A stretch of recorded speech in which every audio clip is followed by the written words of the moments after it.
Students, आज हम start करेंगे 12th स्टैंडर्ड इंग्लिश मीडियम में पार्ट 1 में chapter 1 section E. Section E में सबसे पहले सम नंबर 1 वो कैंसिल होगा क्योंकि इस तरह के सम हमारे कोर्स में नहीं है। और मैंने आपको पहले भी डिफ़िकल्टी लेक्चर में भी बोला था कि जब भी एक से ज़्यादा चीज़ें दी हो, यहाँ पे quintal, kilogram, dozen, metre, litre, एक से ज़्यादा चीज़ें दी हो और सिर्फ 2 ही साल दिए हो ना, तब कौन सा फॉर्मूला अप्लाई होगा? ये जनरल इंडेक्स नंबर वाला sigma P1 divided P0 divided N into 100। जब एक से ज़्यादा चीज़ें दी हो और सिर्फ 2 ही साल दिए हो तो ये फॉर्मूला अप्लाई होगा, और ये फॉर्मूला हमारे कोर्स में है नहीं, यानी सम नंबर 1 कैंसिल होगा। अब हम स्टार्ट करेंगे सम नंबर 2। सम नंबर 2 में क्या लिखा है? इसमें compute the index number for the year 2015 with the base year 2010 bye the method of total expenditure using the following data. अब जब भी हेडिंग में टोटल एक्सपेंडिचर दिया हो ना, तब हम कैलकुलेशन करेंगे। ये टोटल एक्सपेंडिचर अगर टेबल के अंदर दिया होता तो वो क्या होता? वो सम कट हो जाता, क्योंकि टेबल के अंदर जब भी टोटल एक्सपेंडिचर दिया हो ना, तो या तो क्वांटिटी फाइंड करो या तो प्रोडक्शन फाइंड करो, और इस तरह के टोटल एक्सपेंडिचर जब भी टेबल में दिए हों उस तरह के सम कोर्स में नहीं है। क्लियर? तो जब भी हेडिंग में लिखा हो फाइंड टोटल एक्सपेंडिचर तो हम कैलकुलेट करेंगे, अदरवाइज नहीं करेंगे। अब हम यहाँ से स्टार्ट करेंगे। अभी हमारा सम नंबर कौन सा होगा? सेक्शन ई में सम नंबर 2 होगा।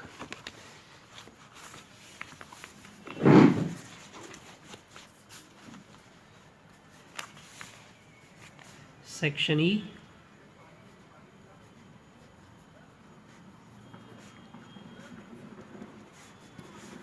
सम नंबर 2। क्लियर? उसमें क्या दिया है? फर्स्ट आइटम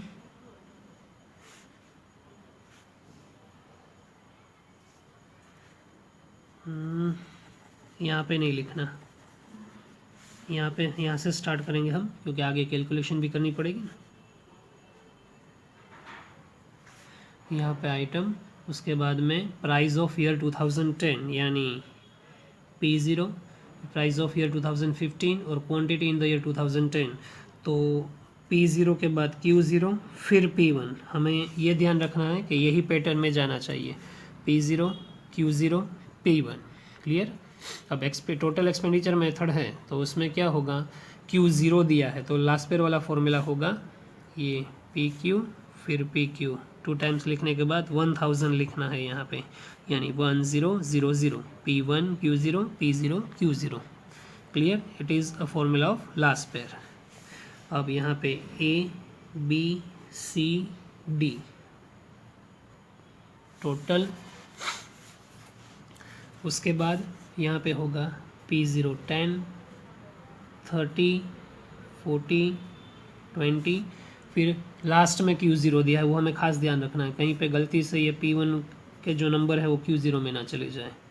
8 4 4 16, उसके बाद में 14 42 80 26।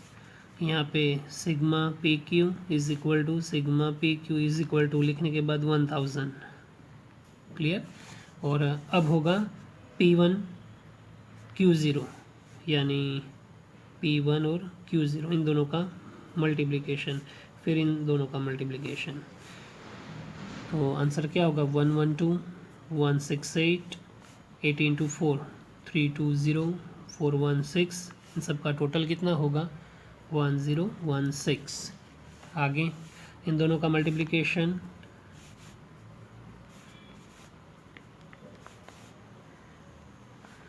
क्लियर? ये सब का टोटल कितना होगा? 680। अब फॉर्मूला हम अप्लाई करेंगे लास्ट पेयर वाला, therefore index number is equal to sigma P Q into 100। तो यहाँ पे 1000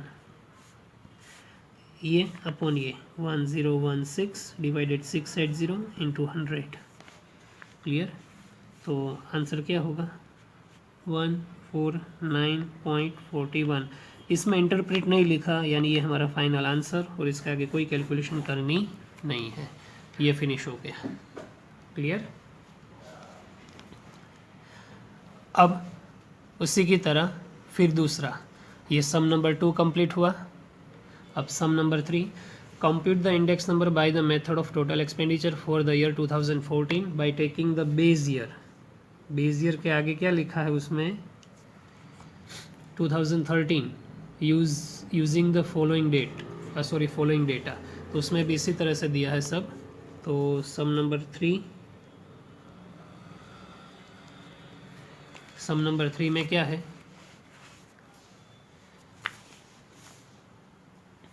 सबसे पहले आइटम, उसके बाद में कंजप्शन 2014, प्राइस 2014 एंड प्राइस 2013, यानी P0, फिर Q0 तो है नहीं, डायरेक्टली क्या होगा P1 और फिर Q1। अब Q1 दिया हो तब कौन सा फॉर्मूला अप्लाई होगा, 1101, यानी कि पासे वाला। क्लियर। तो यहाँ पे PQ फिर PQ 1101। अब आइटम में यहाँ पे वीट, फिर राइस, फिर bajri, then after tuvar dal, after that total. Clear. अब सबसे पहले ये ध्यान देना है कि हमें P0, Q0, P1, Q1 इसी पैटर्न में जाना है। P0 है, Q0 नहीं, इसलिए डायरेक्टली उसके बाद P1, Q1। क्लियर। तो सबसे पहले हम P0 लिखेंगे। P0 क्या है, 2013 में 20, 40, 16, 80, फिर P1 24, 45, फिर 20, 90, Q1 15, 10, 5, 3।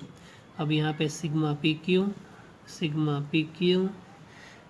1101। अब हम मल्टीप्लिकेशन करेंगे P1 Q1 फिर P0 Q1, यानी P0 Q1। Clear. P1 Q1 P0 Q1। तो 24 इंटू 15 तो 360, 450, 100, 270, टोटल 1180। आफ्टर दैट इन दोनों का मल्टीप्लिकेशन 300, 40 10 400, 80, 240, 1020। क्लियर। अब फॉर्मूला अप्लाई होगा, I is equal to sigma PQ into 100, 1101। Clear. 1101 हो गया। अब ये फॉर्मूला अप्लाई करने के बाद हम डायरेक्टली आंसर फाइंड करेंगे। 1180, 1020 into 100। What is answer, 115.69। It is our answer. ऊपर जो था Q0 दिया था, इसलिए लास्ट पेयर वाला फॉर्मूला अप्लाई किया 1000 वाला। ये सम में Q1 दिया है तो पासे वाला फॉर्मूला 1101 वाला अप्लाई होगा। क्लियर हुआ। अब हम स्टार्ट करेंगे हमारा सम नंबर 4। सम नंबर 4 में क्या दिया है, use the following information to find fix base index number with the year 2008 as the base year. 2008 को बेस ईयर लेके फिक्स बेस मेथड से सम फाइंड करो and the index numbers by taking the average price of the years, यानी index number find करो, index numbers by taking the average price of the years 2008 and 2009 as the base year price, यानी 2008 और 2009 उसमें जो numbers दिए हैं, उसमें जो प्राइस दी हैं उनकी एवरेज निकालो और उसके बाद इंडेक्स नंबर फाइंड करो। क्लियर। तो अब ये 2 बार कैलकुलेशन होगी इसकी, उसको हम क्या करेंगे, एक ही बार में लिख देंगे, यानी 2 बार लिखने की कोई झंझट नहीं। यहाँ पे ईयर यहाँ पे प्राइस सिर्फ पी लिखो तब भी चलेगा, यहाँ पे कौन सी मेथड, फिक्स बेस मेथड, और यहाँ पे average base method. Average base method में मैंने आपको पहले भी बोला था डायरेक्ट एवरेज निकाल ही लो, 2008 एंड 2009, 2008 एंड 2009,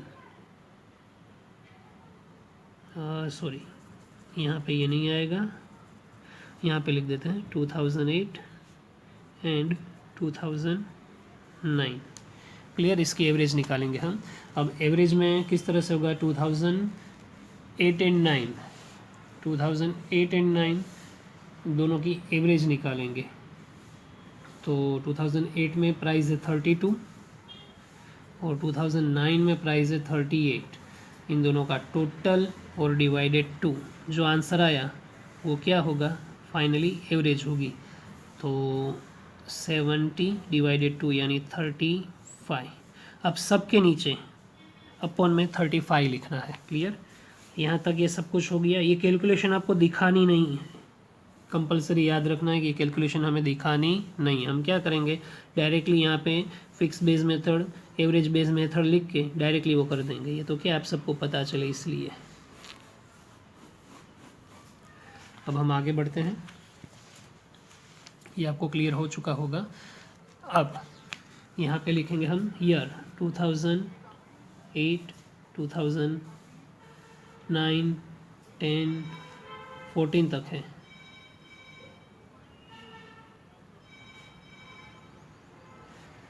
क्लियर, फिर price 32, 38, 40, 42, 45, 60, 65। Clear, fix base method में हमें 2008 को ही क्या करना है, हमें बेस लेना है। यानी फॉर्मूला क्या होगा फिक्स बेस में, price of current year upon में price of base year into 100, यानी आंसर तो वही होगा। Clear, price of current year, price of base year, price of current year into, सब में इस तरह से तो कंपलसरी पहले लिख दो, 45 into 100, 60 into 100, 65 into 100, price of current year upon में प्राइस ऑफ बेस ईयर, यानी सब के नीचे 32। क्लियर, अब यहाँ पे भी इस तरह से 32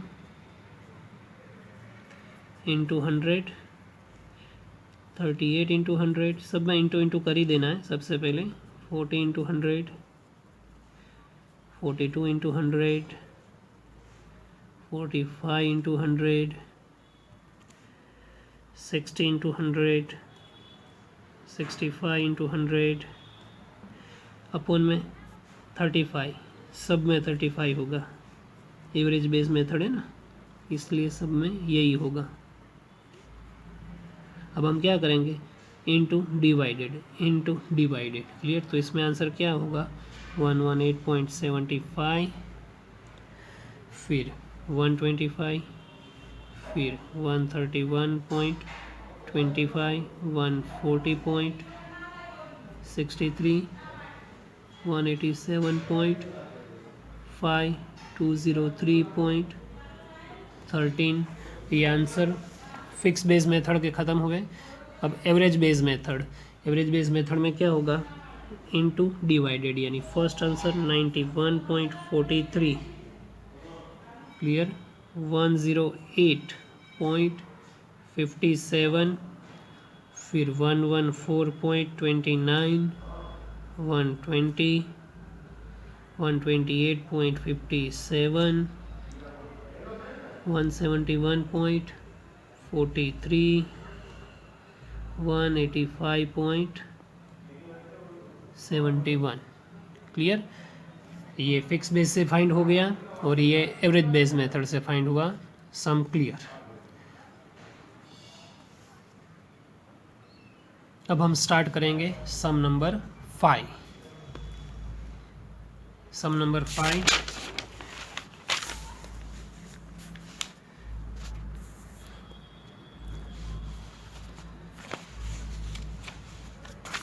सम नंबर 5 में क्या लिखा है, the index numbers of different groups of industrial output of a city and the weight of this groups are given below, find the index number of the industrial production. अब इंडेक्स नंबर के नीचे underline करना है, first starting में दिया है the index numbers of the different groups of industrial output of a city, and दूसरा क्या दिया है, and the weight of this groups, यानी इंडेक्स नंबर के नीचे आप अंडरलाइन करना और वेट के नीचे अंडरलाइन कर देना, यानी वेटेज एवरेज मेथड हो जाएगी। आई भी दिया है, डब्ल्यू भी दिया है, डायरेक्टली क्या होगा, सम कैलकुलेशन ही होगी और कुछ नहीं, कुछ दूसरा फाइन नहीं करना। उसमें क्या आई और डब्ल्यू फाइन करना होता है, इसमें ऐसा कुछ होगा नहीं। तो सम नंबर 5 सबसे पहले क्या होगा, ग्रुप, उसके बाद में आई डब्ल्यू, ग्रुप में आयन, फिर टेक्सटाइल, केमिकल, फिर इंजीनियरिंग गुड्स, फिर सीमेंट, टोटल, यहाँ पे सिग्मा डब्ल्यू, यहाँ पे सिग्मा आई डब्ल्यू,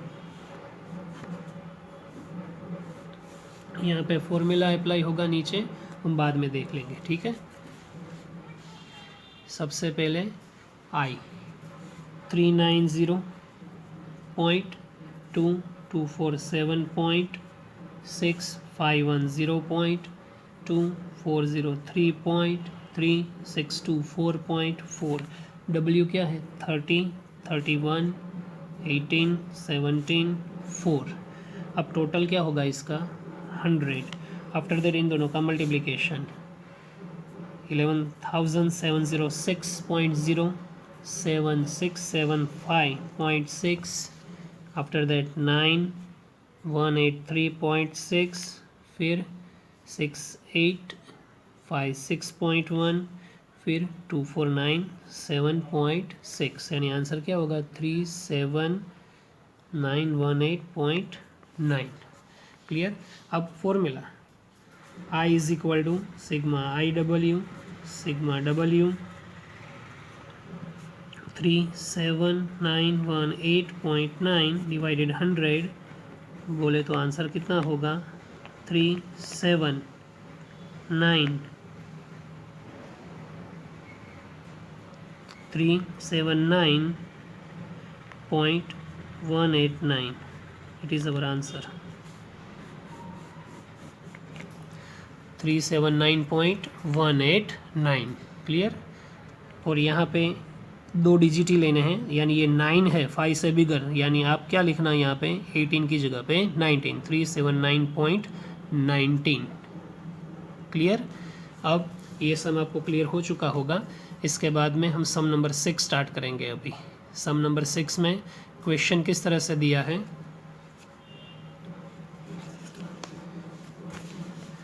सबसे पहले हम क्वेश्चन देख लेते हैं। सम नंबर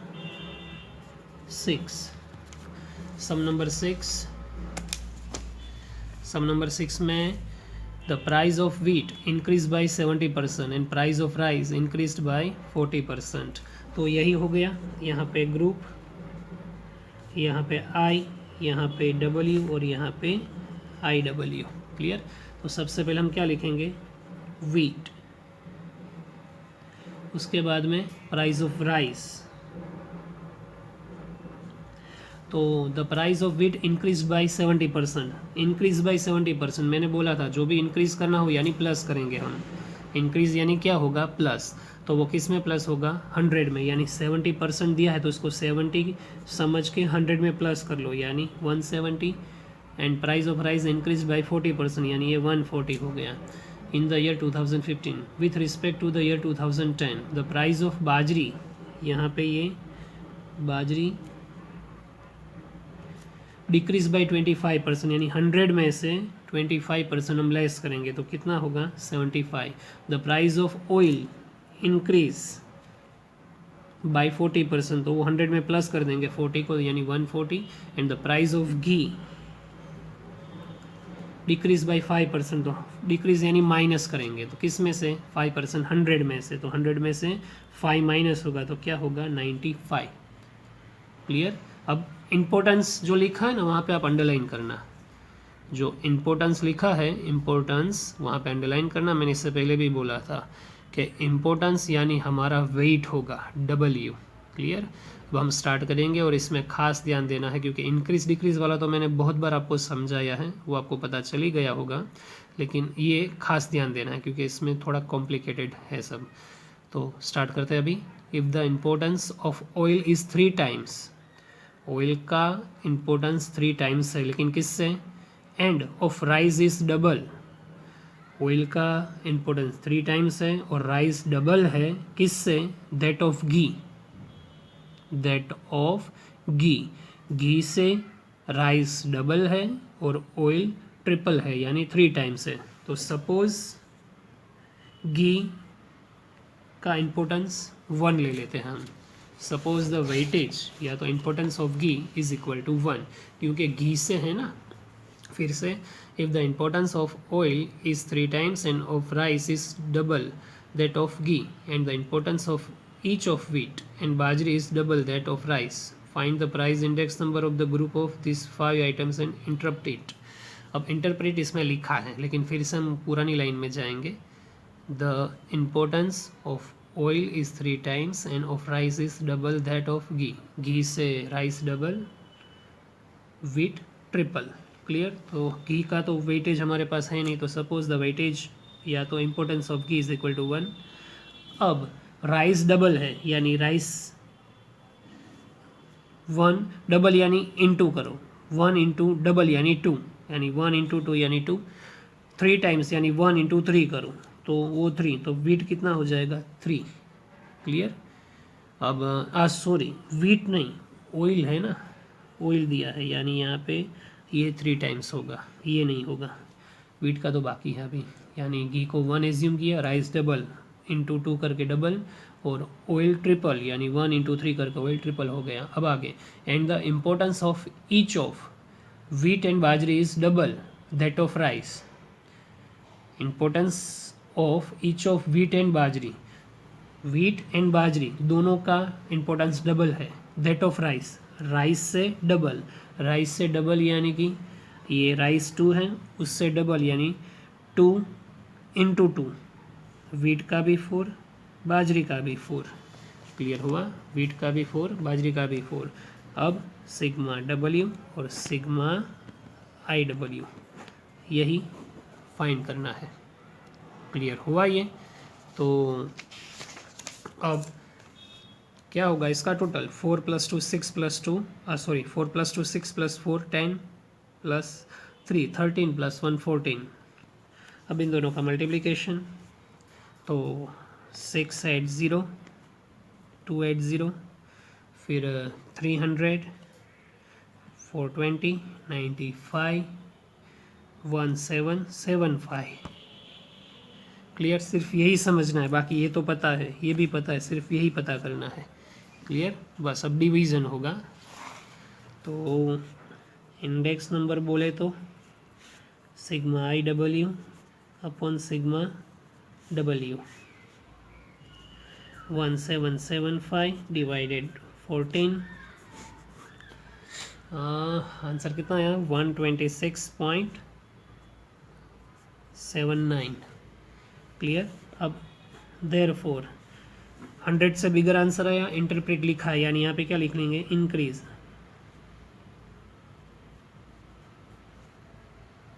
इंक्रीज 100 सॉरी 100 नहीं गलती हो गई, 126.79 माइनस 100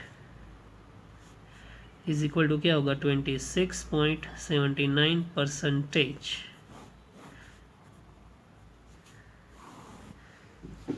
अब इसमें आंसर लिखो ना लिखो चलेगा। क्लियर।